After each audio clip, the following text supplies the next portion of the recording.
Hello there. So I want to welcome you once again to our talk today. So for those who have been following, we have been on the stories of, the parables of Jesus. And this time we're looking at the rich man and Lazarus. And, you know, for those who have been following, I say Jesus is one of the greatest storyteller, right? He likes to just try to teach some things at every opportunity he gets, and stories, which is one thing everybody aligns with, just like music. Music are actually most times some kind of stories, and they're always there to kind of, humans, we are kind of inclined to stories. Our minds are always open. We are glued to our TV because of stories and all of those kind of things. We are living a story. Someone is following the story, or you're also following another person's story. So life is generally just basically about story. So this is another story, one of the stories that Jesus told, the rich man and Lazarus. So he just said, okay, now, like I would have said before, this is Luke trying to, collect the things Jesus said, because some of these parables are actually mostly in Luke alone. And its focus, when you look at some of these parables from Luke, they're actually trying to get the mind of the high-minded rich. That's the way he puts it, to see that there is something greater than where you are standing, the kingdom. The kingdom is not about the money you have or the influence you have. The kingdom is about God and his earthly kingdom, and how he can build a people who are going to walk in the light of his word. So Jesus shared this story. He said, look, there was a rich man. And this story he shared was so graphic. I feel like if it were to be in a movie, it's like a very, very difficult situation. There is a rich man who had the luxury at his disposal, and there's just one common beggar at his gate who had sores all over him.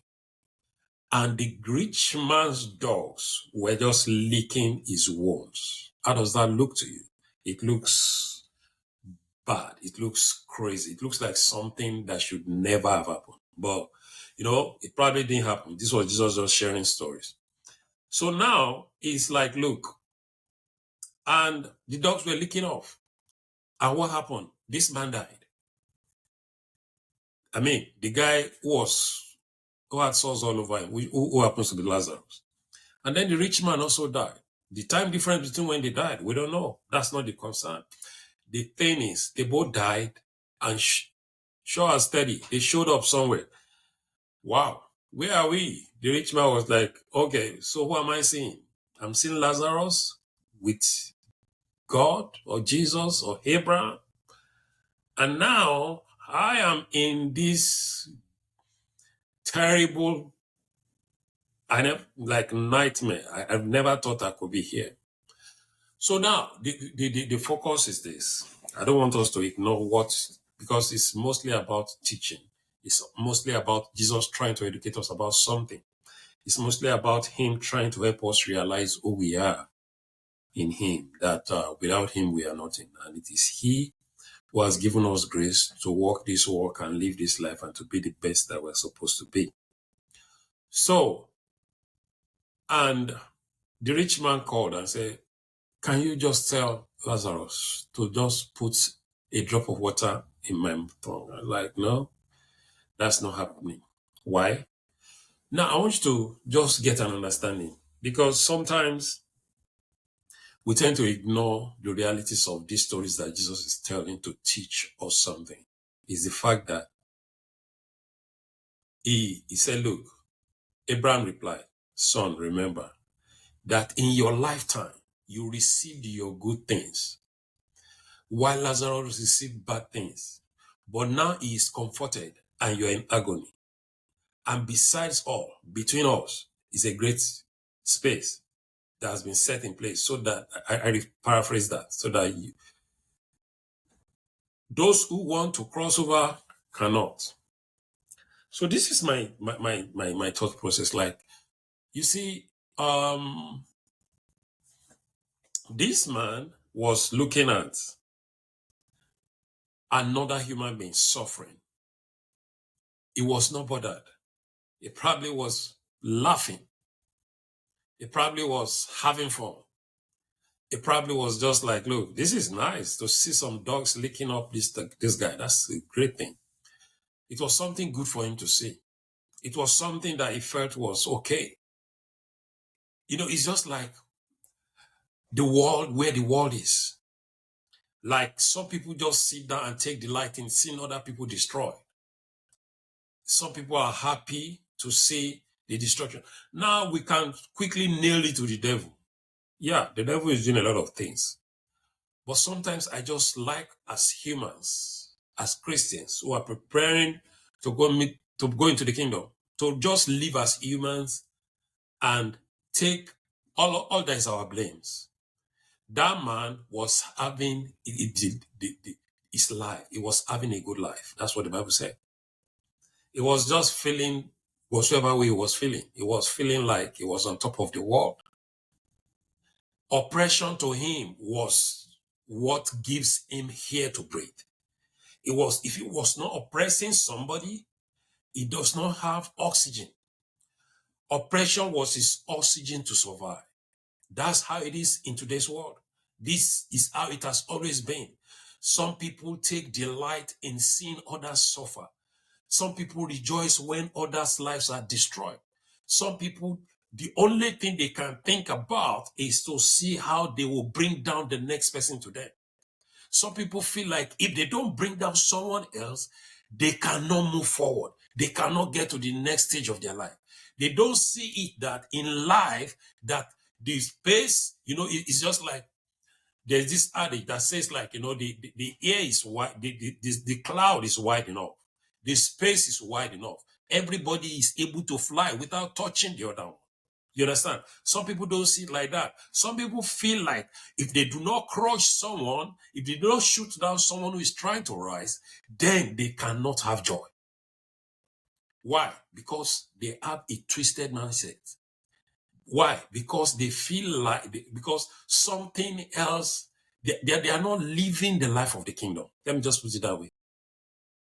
And when people have twisted mindset, they do all kind of things. They do all kind of things. They engage in all kind of activities.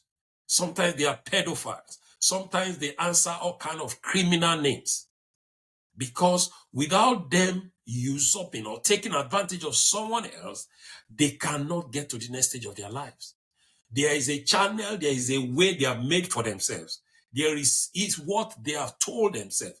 There is these stories they have been told over and over again, maybe by their parents, maybe by their generations before them, that the only way for you to get to the next stage is for you to keep suppressing some people. The only way for you to make a difference in your own groupings, in your own families, among your own people, is to oppress the next group next to you. That's the mindset they have. That's the way they think. They have no other mindset to make it look like everybody can exist and be fine. They never have that mindset, because what they feel is oppression is the oxygen. That's how they live. That's how they breathe. And so they feel when they oppress, that's how they're going to be able to, that's how life is going to make sense to them. But oppression is not it. That's not how God made the kingdom. That's not his intention for the kingdom. His intention for the kingdom is for us to show kindness. That's the language. Love is the language of the kingdom. When the Bible said that God is love, it's simple. It's kindness. It's long-suffering. It's care. It's his ability to love us wherever we are.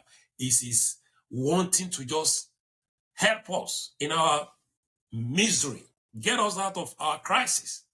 And that's what humans are supposed to do for each other. That's what we are supposed to help each other with. That's how we are supposed to be to each other, to see that we help people.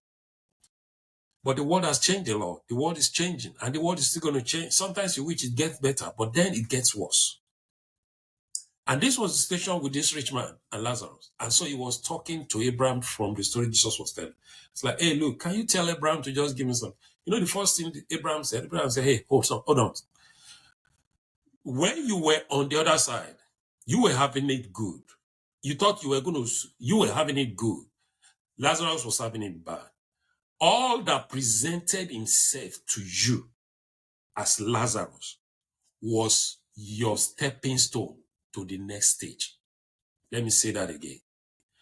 The Lazarus that presented itself at your doorstep was your stepping stone to the other side, was your stepping stone to your greatness, was your stepping stone to the heaven that God wants to take you. But today, because when you saw it, you felt like, no, I cannot. You did not take advantage of that opportunity you had to be a man, to be a good person, to be a blessing to another person. Let me use that word. Instead, you allowed him to be reduced to nothing. You make caricature of him. And now you want that same person. So, what is this telling us? It's whatsoever. You know, scripture is just so balanced. It says, whatsoever a man soweth, the same is going to reap. If you sow evil, you are going to reap evil. That's what Abraham was saying. If you sow negativity, you are going to reap negativity. If you sow positivity, you are going to sow positivity. If you show love, you are going to reap love. If you show kindness, you are going to reap kindness. But if you show hatred, you cannot show hatred and reap love. It doesn't connect. It's a parallel line. It doesn't connect at any point. That's what it is. There is no connection between hate and love. So when you show hate to people, there's no way you're going to reap love. Because whatsoever you see as love today is just some people taking advantage of your naiveness. Because when you hate people, people are going to just look at you. Sometimes they're going to make you try to feel good about your hatred. And then when it's time, they're going to let you go. Why? Because you're going to land where you are supposed to be. Land in your hatred. Hatred has no blessings. Hatred has no good gift. Hatred has only destruction. And that's what this man read. So it's simple what Jesus was trying to say. He said, look, you cannot sow hatred. You cannot sow bad.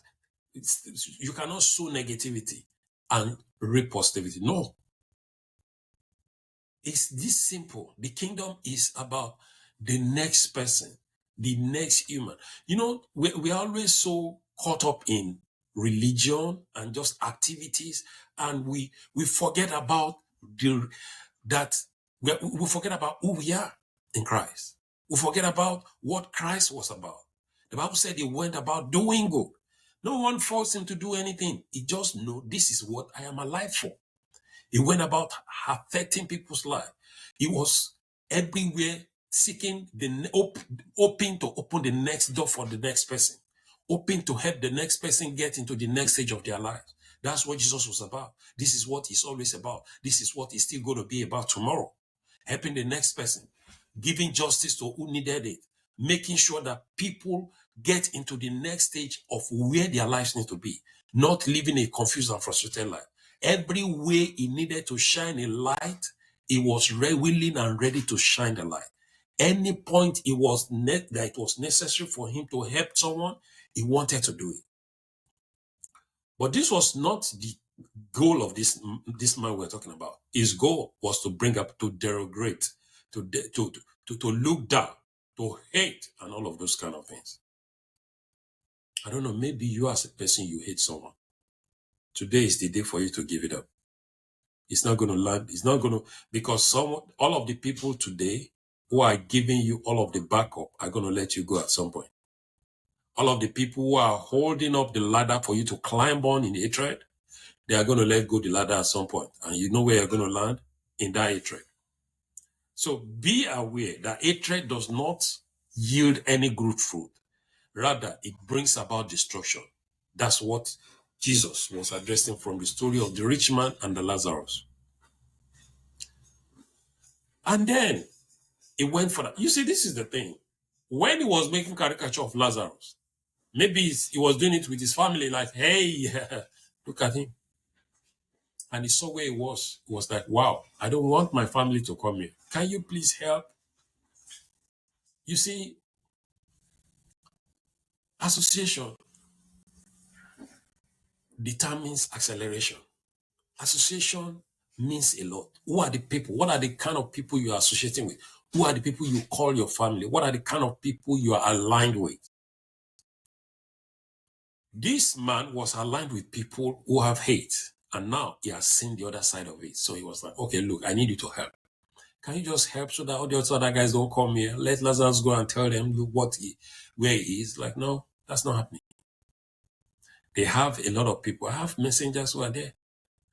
You see, I feel like it's just, this story is more than just the rich man Lazarus. It's about where we are today as humans.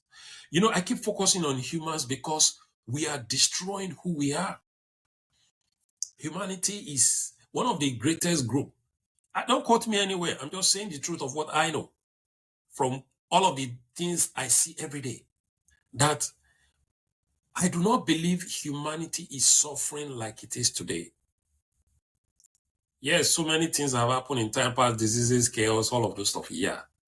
But for people to deliberately go, everything around you sometimes are being programmed to destroy. You know, when wars are going on, people are like, oh, you're taking this side, you're taking that side. Some people are making, it's just a business for some people. I'm just letting you know. When some people, oh, it's just a business. Oh, Ukraine and Russia are fighting. That's just business for some people. So you wake up and you feel like, oh, I need to be on this side of the story. Well, I am not on any side of anybody's story. I'm just trying to let you realize that you need to focus your mind on what is important. And the most important thing is about being on the right side of history.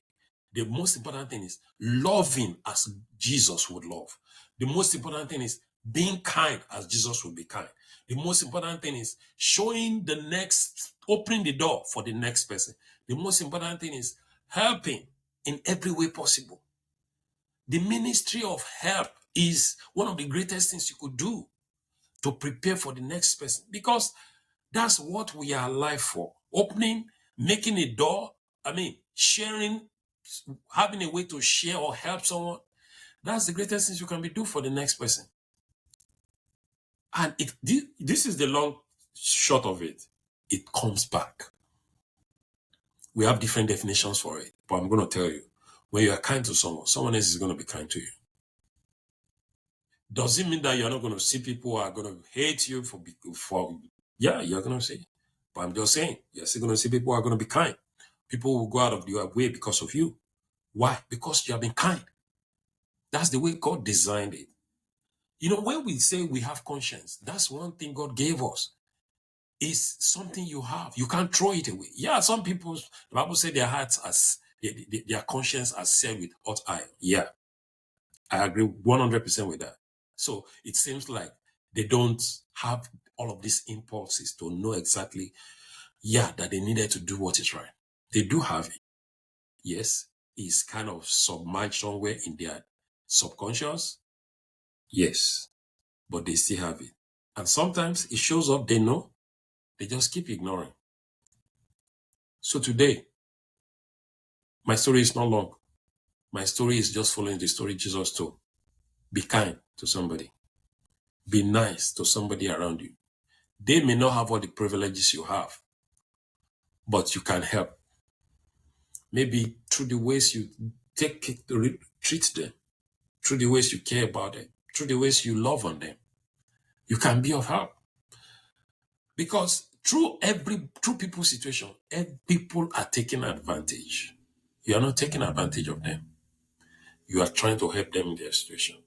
Because I needed to put that word taking advantage, because today's world, everybody is trying to take advantage of the next person. And then the worst part is you do it while smiling, while you're taking advantage of them. Oh yeah, I'm taking advantage of you and smiling. Isn't that crazy? Yes, it is. But that's how I see it. That's the definition of kindness to some people. Just take advantage of people, but be nice while you're doing it. That is I don't know which word to say to it, but it is out of the kingdom of God. I want to believe you are not the kind of person. So my challenge to you today is this. You need to begin to have a new mindset. You need to begin to have the mind of Christ, who had the option. He did not have to go to the cross. He did not have to suffer anything for your sake. He did not have to do anything, yet he took it upon himself. He took it upon himself. He did not take advantage of you when you were weak. He rose up to the occasion. He came for you. He said, look, I can't let you be this way. I love you more than that. And the word love is just thrown around everywhere today. It's thrown around, there's something there's Hollywood love, right? Yeah, there is. There's the way Hollywood defines love.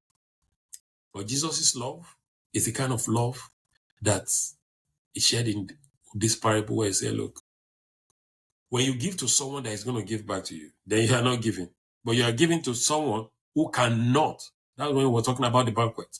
When you go out to invite people who don't have, you are sure they don't have any banquet to invite you to. You are there, they are the ones you invite, and you take care of them. That's what the kingdom is about. So I'm challenging you today. Think about someone near you who needs help. Think about someone near you who you know is struggling. Think about someone who is right there near you, who you know is going through a lot. And be nice to them. Take care of them. Don't take advantage of them. Take care of them. Help them in their situation. If sometimes you may know a few things they don't know. Maybe it's just what you know they needed to know. Give them the knowledge. Give them the information so that they can get to the next stage of their lives. Because when you withhold those information they need to be able to get to the next stage of their life, you are doing exactly what the rich man did to Lazarus. You are making a caricature of them. You are taking advantage of them. That's just the word. And so, his own happiness came at the expense of another person's destruction. It doesn't have to work like that in real life. You can be nice to someone and still be able to have joy being nice. Because that's actually the essence of humanity, the essence of life. I know for some people, they feel like, why am I so focused on humanity? It's because we are losing our sense. Religion is one of the craziest things going on in the world today, where people have lost sense. Jesus was not about religion. Jesus did not come to start any religion. Jesus was here to bring about life, justice, peace. And even in the kingdom to come, if you do not know peace here, I'm not sure how you are going to be able, because you can't be dropping chaos here and then go and read peace in the kingdom. It's not going to happen. Because sometimes we feel like when we drop chaos here, we are going to, no, it's not working like that. The call he has called us into is that our life might be an example, just as his was. Even though he was here more than 2,000 years ago. The simple life and the basic things he says are the things that are guiding light to us. And that's how we are the light of the world. But today, as a Christian, you feel like, oh, I need to pay back this way because they did me this. No, you don't have to do that. My challenge to you today is this. You can be good, you can be nice, you can help someone and not take advantage of them. Or let me say it the other way. The instruction, the command of Jesus Christ to you is to help someone and not take advantage of them. No, don't make your joy. Don't let oppressing someone else be the thing that gives you joy. Oppressing another person does not give you joy. If I may say that again, oppressing another person, oppressing another human, putting another human into submission does not give you joy. It only satisfies your ego today until when it gets busted. So, today, let me challenge you. Take delight in following the words of Christ. Take delight in following the stories that Jesus is telling. Take delight in helping the person next to you. Because tomorrow, you are going to be glad you did. And you are going to gain the kingdom. I don't want you to lose focus of that. The kingdom is about being nice, being kind, being loving, because God is love. Be nice to someone today. God bless you. Thank you.